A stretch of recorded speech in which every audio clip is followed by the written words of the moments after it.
आज हम बनाते हैं ग्लूटेन फ्री चीला।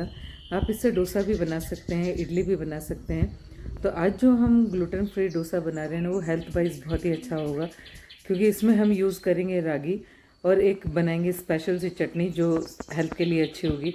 तो चलिए ग्लूटेन फ्री डोसा बनाना स्टार्ट करते हैं। देखने में तो ये बहुत ही टेम्पटिंग लग रहा है, तो देखते हैं कि इस डोसे को कैसे बनाया जाए या चीले को कैसे बनाया जाए।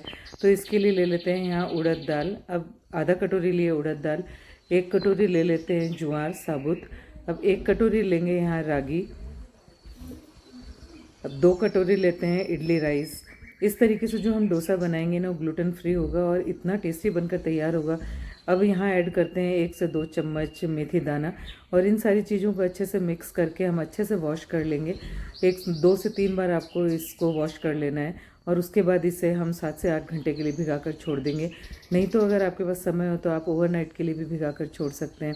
अच्छे से वॉश करने के बाद अब इसमें पानी डालकर हम 7 से 8 घंटे के लिए इसे भीगने के लिए छोड़ देते हैं इन सारी चीज़ों को। उसके बाद पीस कर इसका एक अच्छा सा बैटर बनाकर तैयार करेंगे।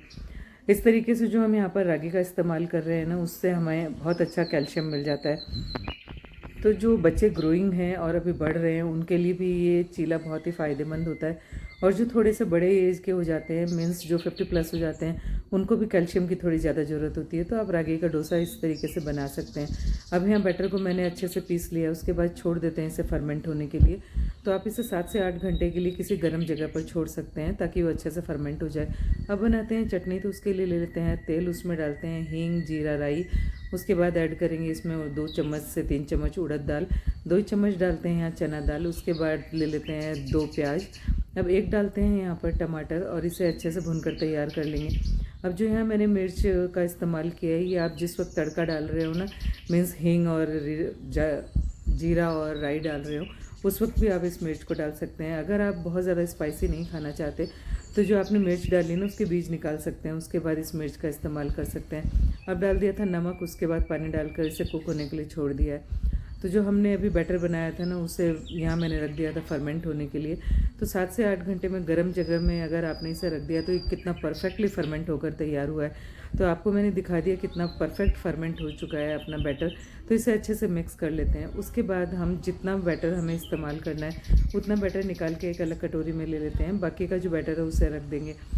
और ये बैटर आप 3 से 4 दिनों के लिए इजीली बनाकर फ्रीज में रख सकते हैं। और जब भी आपको ज़रूरत पड़े, तो किसी एक अलग कंटेनर में आप इस बैटर को निकाल लें, और उसके बाद उसमें नमक को ऐड कर दें। और फिर आप चाहें तो इससे इडली बना सकते हैं, चाहे तो डोसा बना सकते हैं, नहीं तो इस तरीके से आप चीला भी बनाकर तैयार कर सकते हैं। और ये इतना टेस्टी बनकर तैयार होता है। और जिन लोगों को ग्लूटेन नहीं खाना होता, इंटॉलरेंस होती है उन्हें ग्लूटेन से, तो वो लोग भी इस तरीके से ग्लूटेन फ्री डोसा बनाकर तैयार कर सकते हैं, या इडली बनाकर तैयार कर सकते हैं। तो आज जो हम यहाँ पर चीला बना रहे हैं ना, वो चीला बेसिकली बना रही है मेरी डॉटर, क्योंकि ये जब छोटे छोटे बच्चे जब कुछ बना रहे होते हैं तो इतने स्वीट लगते हैं ना। तो आज उसने स्पेशली ये कहा था कि मम्मा, आज का जो चीला बन रहा है वो मैं ही बनाऊंगी। तो मैंने कहा ओके, चलिए आप ये चीला बनाकर तैयार करो। तो ये आज चीला उसी के द्वारा बनाया जा रहा है। तो चीले का बैटर हम इस तरीके से फैला लेंगे। तो जब भी आप चीला या जो भी रेसिपी आप बना रहे हो, उसके लिए आपको बैटर को एक अलग कंटेनर में निकाल लेना है, और उसके बाद उसमें नमक का ऐड कर देना है। जितना भी नमक आप पसंद करते हैं, उतना नमक उसमें ऐड कर सकते हैं। अब यहाँ इसके ऊपर हम डाल देते हैं वेजिस। तो जो भी वेजिस आप पसंद करते हो, वो यहाँ पर इस्तेमाल कर सकते हैं। तो बेसिकली जो हम वेजिस इस्तेमाल करते हैं, उसके लिए टमाटर, प्याज, मिर्च का ही इस्तेमाल करते हैं। तो आप चाहें तो यहाँ पर पनीर भी डाल सकते हैं, उससे प्रोटीन बहुत अच्छा मिल जाता है। जो आज हम ये चीला बना रहे हैं ना, उसमें हमें ग्लूटेन फ्री भी हो गया, कैल्शियम भी हो गया, आयरन भी हो गया, और इसके अंदर हमें बिल्कुल परफेक्टली सारे के सारे फ्लेवर हमें मिल जाते हैं। अब प्याज डालने के बाद इसमें डाल लेते हैं टमाटर। आप चाहें तो यहाँ शिमला मिर्च का भी इस्तेमाल कर सकते हैं, हरी मिर्च का इस्तेमाल कर सकते हैं, या जिस वक्त लाल मिर्च आ रही हो ना, वो भी आप इस्तेमाल कर सकते हैं। ऊपर से डाल सकते हैं खूब सारा धनिया। अगर पोडी मसाला आपके पास हो, तो आप यहाँ पर पोडी मसाले का भी इस्तेमाल कर सकते हैं। इनकेस ना हो, तो आप यहाँ पर सिंपली नमक मिर्च का भी इस्तेमाल कर सकते हैं।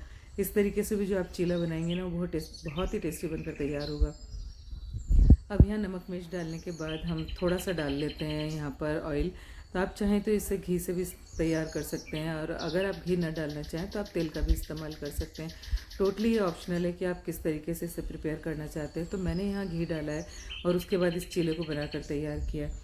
और ऊपर से जो हमने वेजेस डाली थी ना, वो थोड़ा सा जब ऊपर से चीला सूखा हुआ लगने लगे आपको, उस वक्त इस वेजेस को इसके ऊपर अच्छे से आपको प्रेस कर देना है ताकि चीले में सारी वेजेस अच्छे से चले जाए। तो इस तरीके से आप बाज़ार जाते होंगे तो भी आपने उत्पम खाया होगा ना, तो उसी तरीके से सेम हमें ये बनाकर तैयार करना है। अब इसे पलट दिया एक साइड से पकने के बाद, और थोड़ा सा इसे प्रेस करते हुए बोथ साइड से पका कर तैयार कर लेंगे। परफेक्टली आज ये चीला बनकर तैयार हुआ है। तो आप इस तरीके से बैटर को बनाकर 3 से 4 दिन के लिए फ्रीज़ में रख सकते हैं, और जितनी नीड हो उतना निकाल कर आप उससे अपनी रेसिपी बना सकते हैं। तो परफेक्टली आज हमने यहाँ पर चीला बना लिया है। एक तरीके से देखने में तो ये उत्पम ही लग रहा है, लेकिन ठीक है, हमने चीला बनाकर तैयार किया। अब जो चटनी हमने बनाकर तैयार की थी ना, जब वो ठंडी हो जाए उसके बाद आपको इसे अच्छे से दरदरा पीस कर तैयार कर लेना है। तो आप ग्लूटेन फ्री चीला बनाएं एंड एंजॉय।